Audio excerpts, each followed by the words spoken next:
Alright, welcome back. So today, I got this Yard Machines as a curb find. It was free. Now, as you can hear, in the last video, you saw what happens when you take it off choke. It basically over revs. So it goes pretty high on the revs. So I have a feeling that somebody messed with this, regardless of what they did with it before they tossed it, but they messed with it. So what I'm going to do is, I think the carb, I'll probably end up cleaning it too, just because I'm going to have to remove it anyways, and I'll look at the springs, or the spring on the governor, see if it's maybe possibly kinked, or maybe it's dragging on something, because it revs really high when you take it off choke. So when basically I had it in the full run position, it shouldn't be as high as it was. So I felt like it was over revving. So what I'll do is I'll remove the carb, and basically, well, clean it out, check the condition of it, and then I'll check the spring. Should be a spring with it, unless somebody really modified it in their own ways. And then also, it doesn't have a handle for this, so it's going to be kind of hard to move. So what I was thinking, since I actually do have a part where I took apart a snowblower not long ago, is instead of trying to buy a handle, I'll just use the handle off an old Toro one. This is just basically 2 bolts where it'll basically come off, and then we can just mount it on top so there's some type of handle to move the chute. So that'll at least fix that problem. And yeah, that's really about it. So get started in the process of removal. It is 2 bolts that basically hold the carb on there. It's a 10 millimeter. So today I actually get a chance to try out my Ryobi, the new subcompact. I have it on setting 1. I don't know if it matters. I've never really tried it, so this will be the first test. Yeah, these bolts aren't really tight, so I think 1 is pretty good. All right.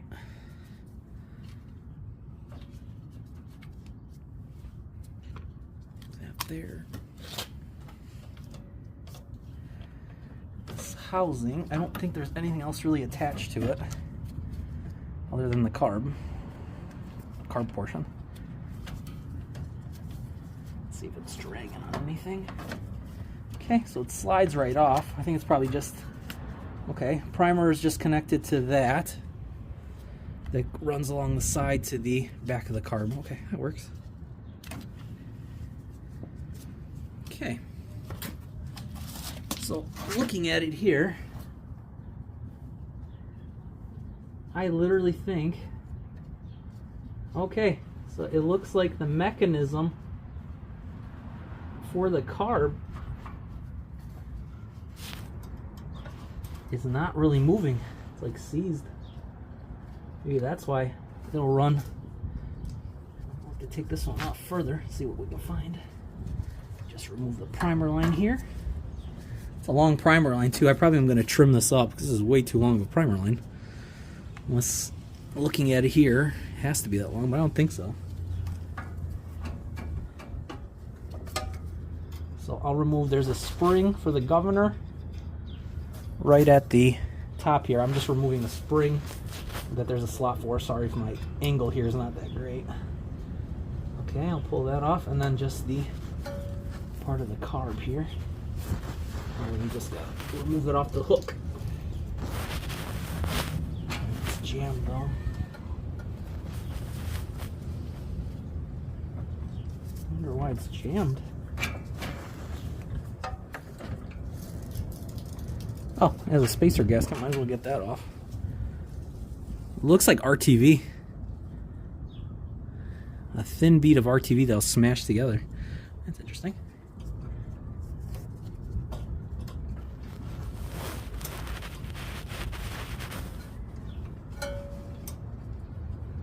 And this is real time, so that's why it's taking me a second here to remove this pin.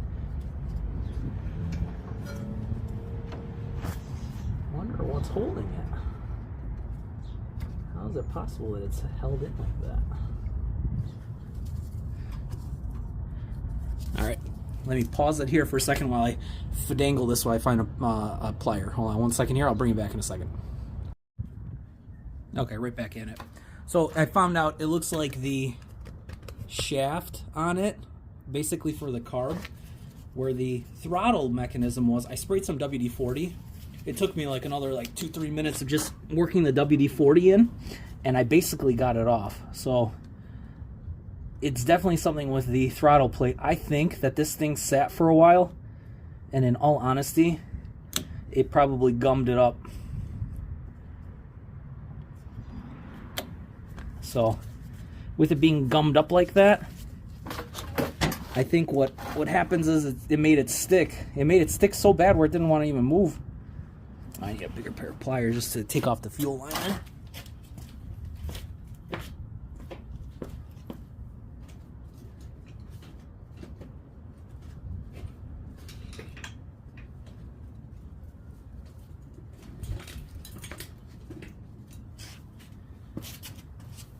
So maybe somebody didn't mess with the carb. Better grip. They do make actual hose pliers for this. I just have no idea what I did with them. When I work on stuff, I sometimes put stuff where I probably shouldn't have, and I've done it multiple times, where it'll basically not be where it's supposed to be. Trying to break that because it's very on there tight. There you go. All right, loosened it up. Now it's good. So this part I basically lubed up with WD-40, and I finally got it to move. It was seized. As you can see, it's very hard to turn. Right here. It is very hard to turn. I think this will work fine once I actually run it through the ultrasonic. And with the ultrasonic, it'll actually do a pretty good job cleaning it up. There is a little bit of buildup, as you can tell. That seems to open and close. But pretty standard. Some kind of Chinese carb. Hawaii. A little dirty, but it looks like it's now actuating where it's actually opening and closing now, so that's good. So I think this will be salvageable. I'm not buying another carb for this. Season's getting really close to being done, so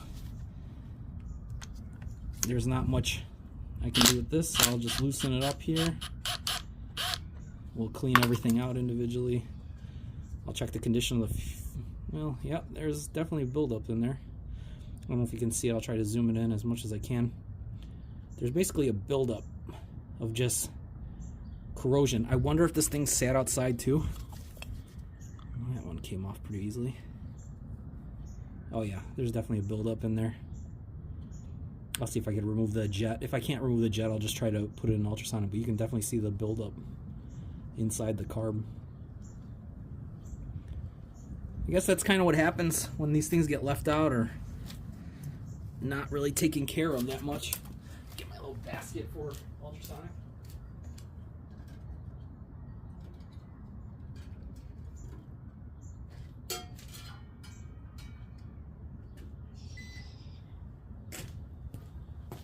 What I'll do is I'll see if I can get the jet out.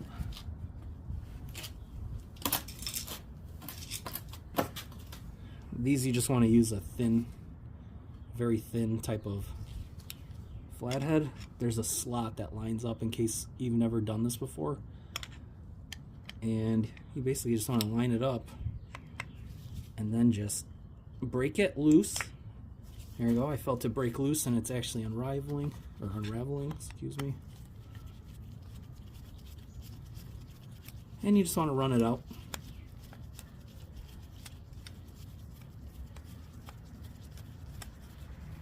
So this one will not be as horrible of a repair. I probably will top it up with oil because it's about halfway, but I may just wait till next season. I mean, in all honesty, the season's getting very close to finishing, and we're in the Midwest here in Illinois, so there's not really any snowfall predicted. I mean, I'm not saying that in the future there isn't, but here's a little jet. Kind of hard to see, but it actually does have like a little slot in there. I'm sorry. You could see the slot kind of. I'm going to see if I can just run some cleaner through it. It's a very tiny slot. It doesn't look too dirty. I'll give it a couple of sprays of carb clean. I'll just use some regular gum out carb clean. I'll just run it through the jet. We'll see if it just cleans it out a little bit.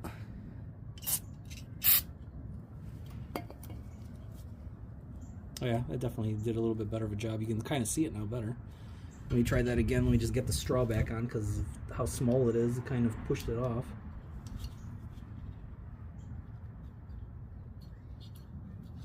Alright, round 2. I'm still going to run the jet through the ultrasonic, but this is kind of just like a preliminary clean. Give it a couple squirts. Aim it down.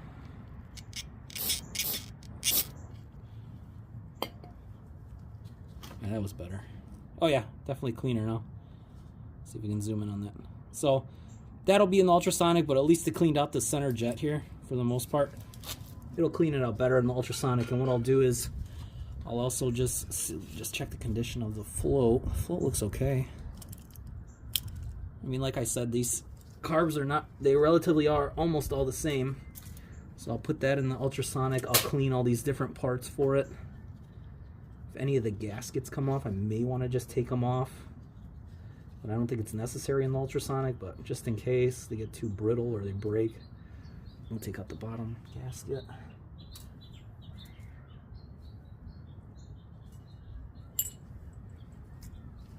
What we can do is just take it out with a pin, make sure it gets completely cleaned. The jet. Yeah, the jet's got a little bit of, I'm sorry, the float needle. It's got a little bit of corrosion. And the other jets, I'll just probably just squirt it really quick with just a little bit of carb clean. Just to run it through.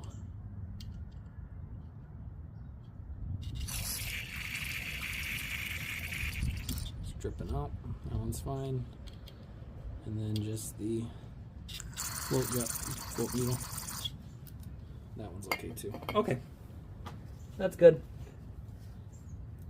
That'll be the extent of it. And what I'll do is I'll try to make this front facing up because I'm not going to remove this top bracket piece. I'm not really concerned about that getting wet. I'd rather have it open, semi-open at least, just to get a good clean on it. All right, so I'll put it outside for about, I'll probably run this through, I don't know, probably say about 15 minutes, maybe 20. I had it in hot water. I'll just start it up again and do it ultrasonic. All right, stay tuned.